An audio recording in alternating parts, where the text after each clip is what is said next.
Welcome to this video on the Tableau Certified Data Analyst exam. We're looking at creating parameters to enable interactivity. And in particular, we're going to look at using parameters in calculations, using parameters with filters, and then using parameters with reference lines. And so pro tip, if I'm going too slowly or too quickly, adjust the speed of the video as needed. Now, here's the documentation. I'll be posting a link with this, but not really going to go into detail. Instead, I'm just going to go into the demo where I open up Tableau. And so I'm going to start off by showing using parameters in a calculation. And so here I'm going to do create parameter first, and I'm going to do like sales tax, right? So I'll do sales tax, for example, and I'll do a list of values. I'll do 0.05, so 0.06, let's do 0.05. Whatever, 0.04, that's fine too. 0.05, 0.06, and 0.07. Right, so I'm going to do that, and then I'll create a calculated field that says sales tax, and do sales times sales tax. This is my parameter, and so I'm multiplying the sales by the sales tax. And I'm going to make this appear in my view. So now if I click on sales, and I'll put it by maybe segment like this. So I've got sales by segment, and I'm also going to do sales tax. Add that. Didn't want it to show up that way. I want to do like maybe, actually just get rid of this sales. I'm just going to show the sales tax for now. So this is the total sales tax. And if I adjust it, the values will increase. So now I've got it at 6%, now I've got it at 7%, and you see the sales tax goes up as I change the percentage, right? So you can basically include a parameter in the calculation and have that affect the results of the calculation. So that would be an example where I want to be able to set the sales tax at different values and then have that affect the rest of the dashboard. Another way that you could use parameters in a calculation is if I do like, I set it to dimension selector. So suppose that I want to be able to choose which dimension I'm including.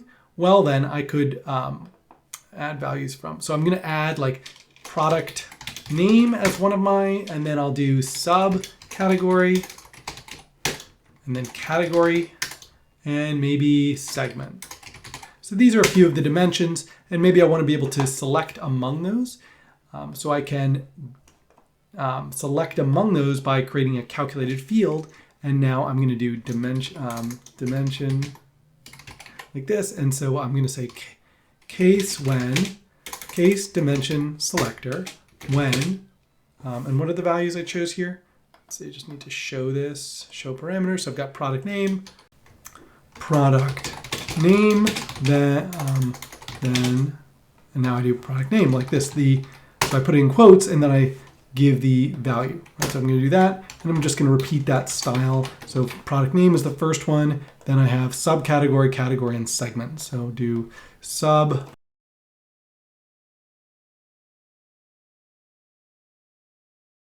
And I'll do sales. And so right now, since my dimension is product name, it's going to show that. When I switch it over to, oops, I think I misspelled this one. I'm going to grab my formula again. And I think this needs to be subcategory with a capital C. So now I have the subcategory selected. Now I have the furniture, and now I have now I have the category, and now I have the segment. So I can switch my dimensions and see the view dynamically change. And so that's another way that you can use a calculation to make your view more interactive.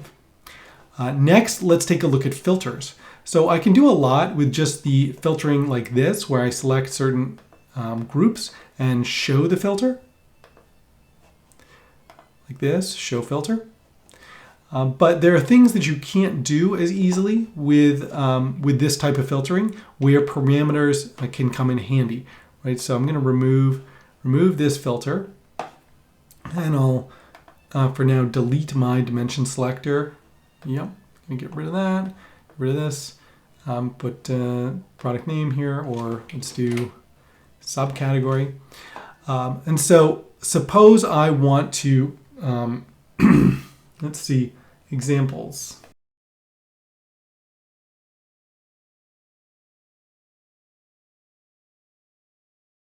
Suppose I want to filter on the current year to date and show only dates in the current year to date, for example. So I'm going to close this workbook and actually open a different one. So I'm going to do close, no, and grab my data that has 2024 so that I can show this. So this one, I'm going to open up my worksheet here, and I want to do a parameter that lets me choose time period. And I'm going to do year to date. And then I'll do, oops, need to set it as string, right? There's different data types you can have for your parameters. So for this one, I want it to be string, year to date. And then I'll do prior year. So I'll have those as my two options. And now I'm going to do period. If time period equals y2d, and so I'll do trunk, date trunk, year, today, equals, so this is the current year, equals the date, date trunk, year, comma date. So if the date of the current day is equal to date, it got to be in the same year, then I'm going to count that. And this should be a then. And date is less than or equal to today, then true.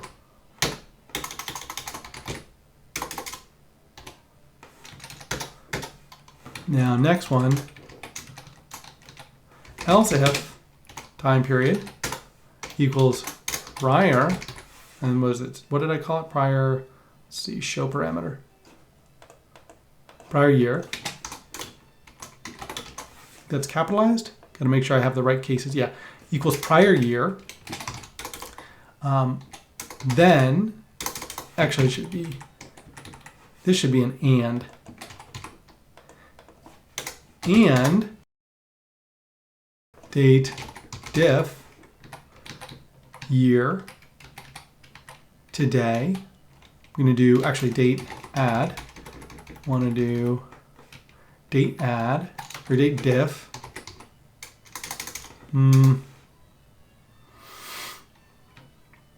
Date diff.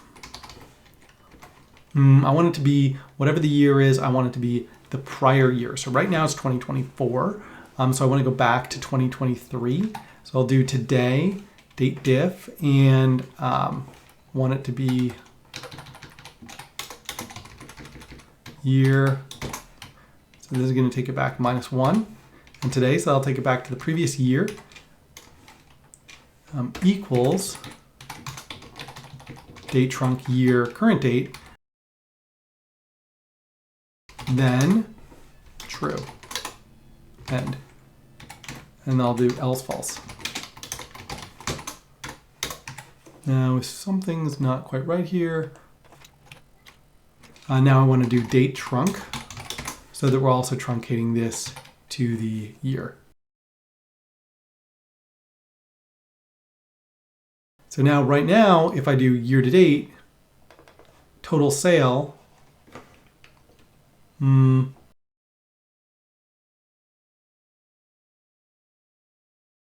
to put this as a filter, set it true. And so now I only see the current year-to-date values. And if I set it to prior year, then I only get 2023. So now I can, for example, show the sales by region only in the prior year or only current year-to-date. And I can add other time periods. So this lets me basically create a time period selector Took a little while to get that set up. You have to kind of play around with it, make the formula make sense. But the way it works is I first create the parameter, and then I create my true-false filter. And so if the value returned is true, then I'm going to keep these values. So in other words, if the time period is equal to year to date, and the year is the current year, and the date value is before today, then I'm going to keep that row. So if it's the year to date, then check that the date is in the year to date. Otherwise, if the time period is set to be prior year, then check that the date is in the prior year. Otherwise, and if that's the case, then also keep that record. Otherwise, don't keep that record, return false. And so this one's just filtering on true. And so that's how I set up that filter. So that's an example of how you couldn't do this sort of filter just by dragging date over into this area, right? And doing the current date. You could do like a relative date filter and do something like current year, right? But to be able to toggle back and forth between year to date and prior year, the way I have here, you can't do that with the regular filters. You have to use a parameter. Now let's take a look at using parameters with reference lines. I'm going to start a new worksheet here and add total sales and product name.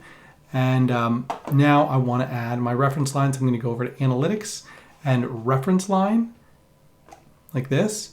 And so I'm going to change from value to create a new parameter. And this will be ref, let's say total sales by widget, target, call it that. And then I'm going to have these values. So I now have a few different values, and so I can adjust this and see the reference line change. So that is another example of how you can use parameters to make your view more dynamic. And I'm just going to close it out with a quote from Edward Tufte. He says, "Graphical excellence is that which gives to the viewer the greatest number of ideas in the shortest time with the least ink in the smallest space." Thank you.